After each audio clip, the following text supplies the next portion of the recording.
Heading लगा दीजिए electric potential and capacitance, विद्युत विभव तथा धारिता। तो जैसा हम अपने ऑफलाइन क्लास में पढ़ते हैं, सबसे पहले आप चैप्टर में समझते हैं कि इलेक्ट्रिक पोटेंशियल क्या है, तो हम हेडिंग लगाते हैं, पहले लिखते हैं डेफिनेशन, फिर इसको हम समझेंगे क्या है एक्चुअली। तो इलेक्ट्रिक पोटेंशियल हेडिंग लगाकर मेरे साथ आप भी पेन और पेपर नोटबुक लेकर के नोट करिए। इलेक्ट्रिक पोटेंशियल, विद्युत विभव।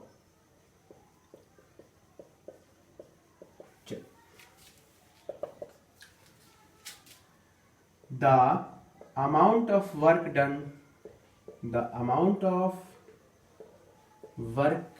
done by an external force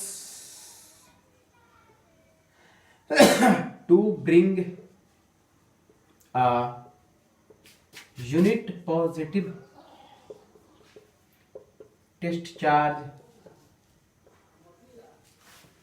from infinity to a given point in the electric field is called electric potential.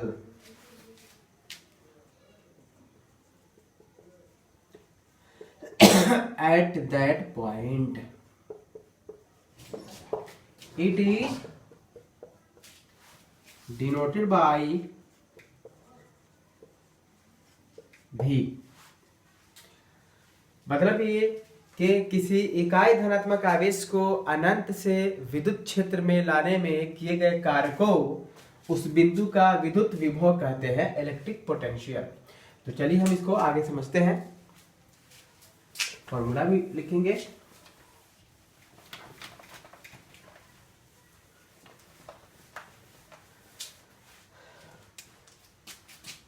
Mathematically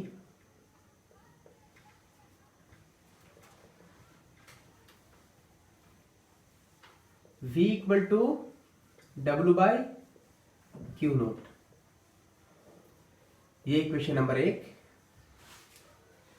तो बात करते हैं हम कि ये फॉर्मूला कहाँ से आया, तो कहीं से नहीं आया, ये आपके डेफिनेशन से मैंने इस फॉर्मूला को निकाला है। मैंने क्या कहा कि मान लेते हैं कि क्यू नोट चार्ज को अनंत से, मतलब मान लीजिए कि एक आपको क्यू चार्ज है जिसका इलेक्ट्रिक फील्ड आपको ये पूरा आपकी चारों तरफ क्या है, डेवलप है, और एक आपको क्यू नोट चार्ज है जिसको हम अनंत से विद्युत क्षेत्र में किसी बिंदु मान लेते हैं P पर ले आते हैं, और उसमें अमाउंट ऑफ वर्क डन क्या है, W है। ये है आपको टेस्ट चार्ज, और ये है आपको सोर्स चार्ज। पहले ही बता चुके हैं कि टेस्ट चार्ज क्या होता है, सोर्स चार्ज क्या होता है, और ये सोर्स चार्ज का पूरा इलेक्ट्रिक फील्ड डेवलप है। तो क्यू नोट को अनंत से इन्फिनिटी से विद्युत क्षेत्र में किसी बिंदु पर लाने में मान लेते हैं कितना वर्क है बाबू, W है। तो क्यू नोट को लाने में कितना वर्क है, W है। तो इकाई आवेश को लाने में कितना वर्क होगा, W बाई क्यू नोट। तो यही W बाई क्यू नोट क्या है, V, जो कि मैंने आपको फॉर्मूला में इक्वेशन नंबर 1 में डाल दिया है। तो बात करते हैं हम, चलिए लिख लेते हैं यहाँ पर वेयर करके, V equal to electric potential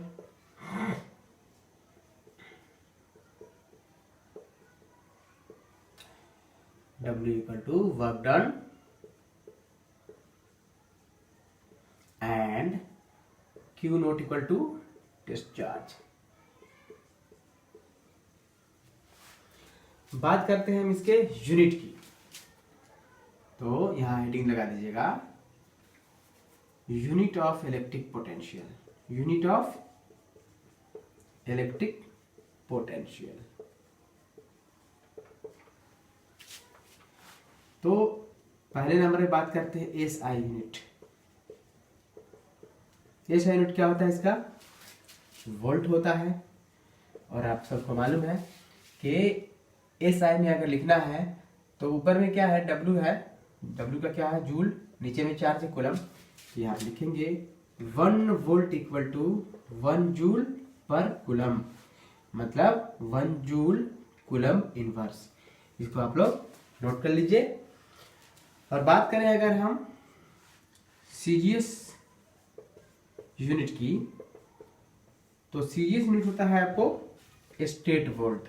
state volt मतलब कि 1 stat volt is equal to, यहां आगे लिख लीजिएगा आप लोग, 1 स्टेट वोल्ट,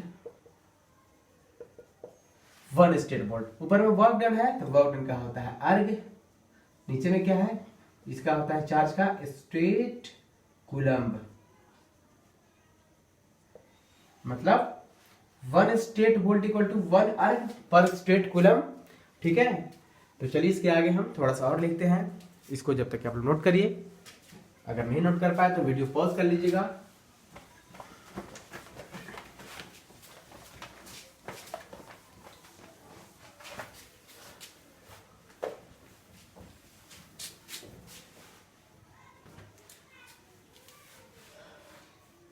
नोट करके आप लोग लिख लीजिएगा कि 1 volt is equal to 1/300 stat volt होता है। स्टेट वोल्ट होता है। तो 1 stat volt equal to 300 volt हो जाएगा आपका। यह आपका होमवर्क रहेगा। मतलब जो मेरा व्हाट्सएप ग्रुप है उसमें आप लोग इसको निकाल करके व्हाट्सएप कर दीजिएगा, हम चेक कर लेंगे। जिसको पता नहीं चलेगा हम अगले वीडियो में बात करेंगे। तो चलिए आज के लिए इतना ही, बाकी हम अगले लेक्चर में बात करेंगे। धन्यवाद।